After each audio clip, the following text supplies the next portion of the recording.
উপস্থিত আমাদের সকল বিশিষ্ট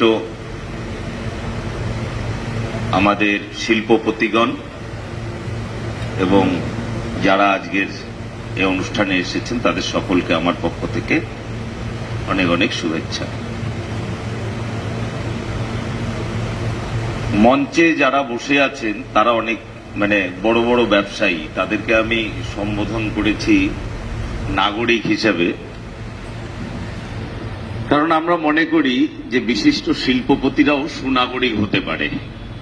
তারা সুনাগরিক নয়, সমাজকে শোষণ করে, এরকমটা আমরা ভাবি না। আমাদের ধারণা একেবারেই পরিষ্কার যে আমাদের এই সমাজের জন্য, আমাদের প্রত্যেকটি নাগরিকের জন্য কাজের ব্যবস্থা করতে হবে এবং সেই কাজের ব্যবস্থা হতে পারে শুধুমাত্র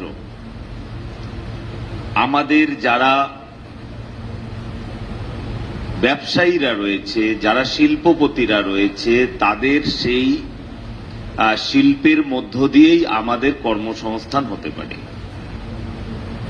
সেই জন্য শিল্পপতিদের গুরুত্ব আমাদের কাছে অপরিসীম। আর যাদের গুরুত্ব আমাদের কাছে অপরিসীম তাদেরকে আমরা আগলে রাখব, এটাই স্বাভাবিক। আমরা সবাই আমাদের মূল্যবান জিনিসটাকে আরো ভালোভাবে রাখি। যেহেতু শিল্পপতিরা আমাদের কাছে মূল্যবান, তাই আমরা তাদের ভালোভাবে রাখব। এবারে আমাদের এখানে আমি আগ্রহ রাখব, যারা এখানে আছেন তাদের অনেক দূর পর্যন্ত হাত আছে, অনেক পরিচিতি আছে, তাদের অনেকেরই সামর্থ্য আছে। আপনারা শুধু মাইক্রো এবং স্মল নয়, আপনারা আরো এগিয়ে আসুন। আপনারা মিডিয়াম এবং লার্জ স্কেল ইন্ডাস্ট্রি যেটা হয় সেদিকেও আপনারা এগিয়ে আসুন এবং আপনারা বিনিয়োগ করুন। বর্তমান যে সরকার আছে, শ্রী শুভেন্দু অধিকারী মহাশয়ের নেতৃত্বে যে পশ্চিমবঙ্গ সরকার চলছে, সেটিকে আপনারা নিঃসন্দেহে শিল্প বান্ধব সরকার হিসেবে দেখতে পারেন। আমি আপনাদের সেই নিশ্চয়তা দিচ্ছি। আমরা নতুন সরকার, অত্যন্ত দ্রুততার সঙ্গে আমরা বাজেট পেশ করেছি। সেই বাজেটের মধ্যেও আমরা রিফ্লেক্ট করবার চেষ্টা করেছি যে আমরা যেন শিল্প বান্ধব হয়ে উঠতে পারি। আপনারা জানেন আমাদের কেন্দ্রীয় সরকার নিউ স্টার্ট আপের জন্য বিভিন্ন ধরনের প্রকল্প নিয়েছে। তার প্রত্যেকটি প্রকল্প আমাদের পশ্চিমবঙ্গে লাগু আছে, যেটি অনেক সময় আগে এর সুবিধা আমরা ভোগ করতে পেতাম না। এখন তার প্রত্যেকটি সুবিধা আমরা নিতে পারি।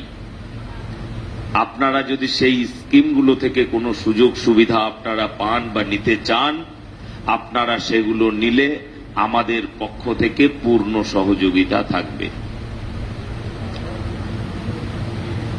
আমাদের ডিপার্টমেন্ট থেকে, স্পেশালি আমার এমএসএমই থেকে, আমি চেষ্টা করছি যে ওয়ান উইন্ডো সার্ভিস আপনাদের কি করে দেওয়া যায় সেটা নিয়ে আরো ভালোভাবে আমরা চেষ্টা করছি। অলরেডি একটা আছে ওয়ান উইন্ডো সার্ভিস, কিন্তু তা সত্ত্বেও আমাদের 2-3টি ডিপার্টমেন্টে আপনাদের পুনরায় যেতে হয়, সে বিষয়টাও আমরা মাথায় রাখছি। এছাড়া আইনগত কিছু সমস্যা, ল অ্যান্ড অর্ডারের সমস্যা আমাদের বিভিন্ন কলকারখানায় বিভিন্ন সময় হয়ে এসেছে। বিশেষত এটা 70-এর দশক থেকে শুরু হয়েছে। যখন থেকে আমরা বলতে শিখেছি ভেঙে দাও গুড়িয়ে দাও, আমরা কখনোই বলতে চাই না ভেঙে দাও গুড়িয়ে দাও। আমরা এই মতবাদে বিশ্বাসী যে দেশকে হিত মে করেঙ্গে কাম, কাম কে লিয়ে লেঙ্গে পুরা দাম। আমরা যে কাজই করি না কেন সেটা দেশের হিতে করি। আপনার কারখানায় আমরা কাজ করছি, সেটাও দেশের হিতেই করছি।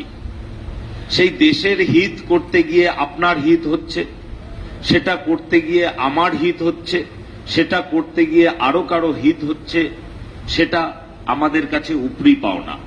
কিন্তু আমরা দেশের হিতেই আমরা কাজ করি, সেটাই আমরা বিশ্বাস করি এবং সেটাই আমরা চেষ্টা করি। আমরা শিল্পপতিদের আমাদের শত্রু বিবেচনা করি না। আমরা বিশ্বাস করি শিল্পপতিরা যদি বাঁচে তবেই শ্রমিক বাঁচতে পারে। শিল্পপতি যদি না বাঁচে শ্রমিক কখনো বাঁচতে পারে না। সেই জায়গা থেকে আমরা সম্পূর্ণ বিষয় দেখি। একজন শিল্পপতি যদি তিনি 101 টাকা সেখান থেকে তিনি আয় করতে পারেন, তবেই তিনি 100 টাকা শ্রমিকদের দিতে পারবেন। তিনি 99 টাকা আয় করে শ্রমিকদের যদি 100 টাকা দেন, তাহলে পরে তিনি বাঁচতে পারবেন না। সেই বিষয়গুলো আমাদের সম্পূর্ণ স্মরণে রেখে আমাদের সরকার এগিয়ে চলছে। বিভিন্ন ধরনের সমস্যা আপনাদের সামনে আছে, বিশেষত